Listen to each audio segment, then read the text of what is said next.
Hello viewers, this is Paladin of Odin, and this is some more Magic the Gathering Online. This is another episode of the Standard Commentary Series, and it looks like, at least so far, Mono Black versus Boros. But a lot of the time, from what I've seen, when they're running zombies, they're typically at least splashing for blue. So most likely it's Dimir versus Boros as opposed to Mono Black. And crewing up the Smuggler's Copter. No way to block it, so that'll be 3 damage through. And more importantly, that'll give him an extra card to draw and discard. And if he's lucky, he has another Prized Amalgam in his hand to discard. That's one of the great things about playing a zombie deck is Prized Amalgam. You don't really care if he gets discarded or if he's in your hand, or, even if you have the blue mana, because, you're typically running things that, Cryptbreaker lets you discard him, Smuggler's Copter lets you discard him, there's plenty of blue spells that'll let you discard him. Oh, Declaration in Stone to get rid of the Cryptbreaker. I don't know that I would have gone after the Cryptbreaker, knowing what this guy's got coming up, but attacking in with the Veteran Motorist for 3, that'll take zombies down to 17. We'll just call them zombies for now. 1 red mana.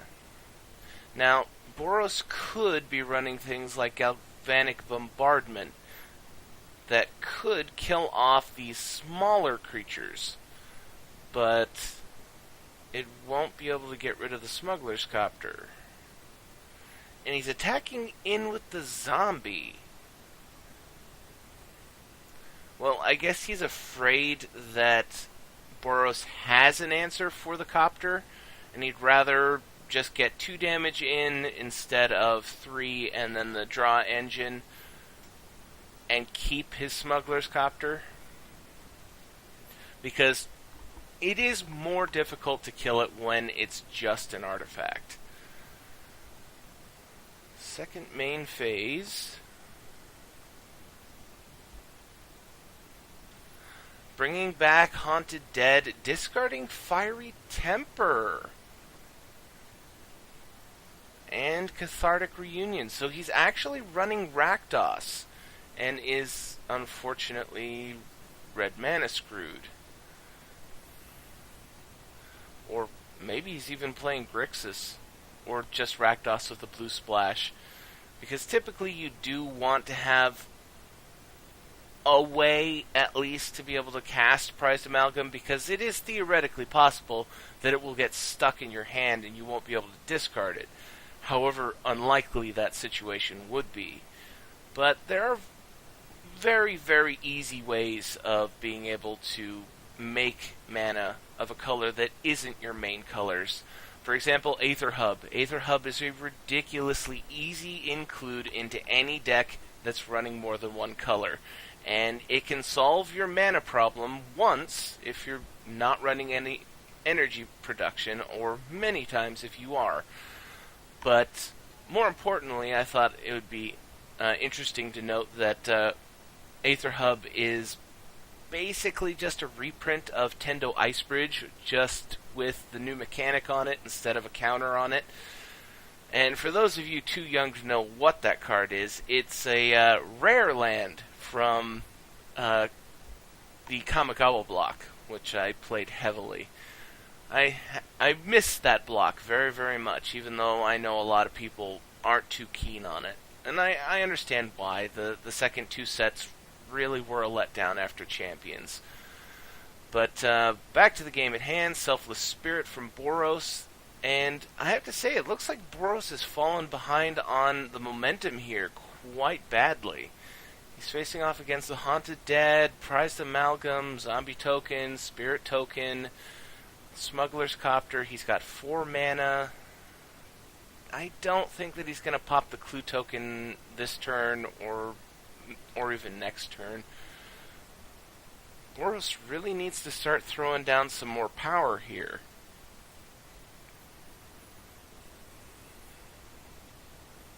I mean, we know that he's running Smuggler's Copter as well. It's just a given in this deck.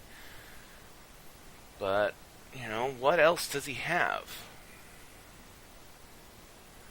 I mean, the only other vehicle that's coming to my mind is Sky Sovereign, but, you know, that's later in the game. He's far too mana screwed for that. But that would be an amazing drop on his next turn if he were to be able to do it, which is pretty much impossible. Sorry guys, I just had to look it up because I haven't seen that card very often, but it's only a 5-drop. I'm surprised. I thought it was a 6. Attacking all in from zombies. Boros goes down to 7. And he passes the turn. 4 cards in hand, 5 mana open. He could man up the Needle Spires here. Or play Archangel Avacyn, never mind. That's a much better play. But he does have 4 mana open. No response yet. He could kill off Avacyn here before her ability resolves.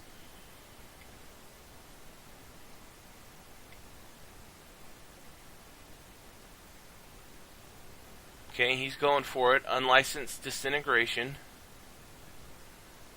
And he pops the Selfless Spirit in response. If you control an artifact, it deals 3 damage. He does control an artifact, so that's still 3 damage to the face. So, block here. That's still 3 more damage to the face. So he is guaranteed going down to 1 here.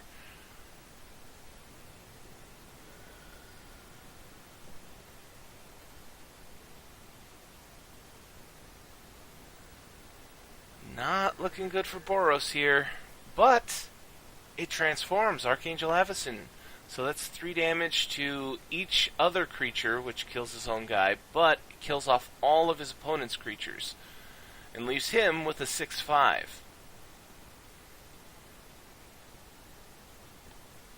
Now, the thing is that his opponent does have a Smuggler's Copter. Okay, he's attacking in with Avacyn. I was going to say, all his opponent has to do is play a creature so that he can crew up the Smuggler's Copter and attack in, which is why I wouldn't have attacked in right there. But he did. He's playing the odds. It is possible that his opponent does not have a creature here.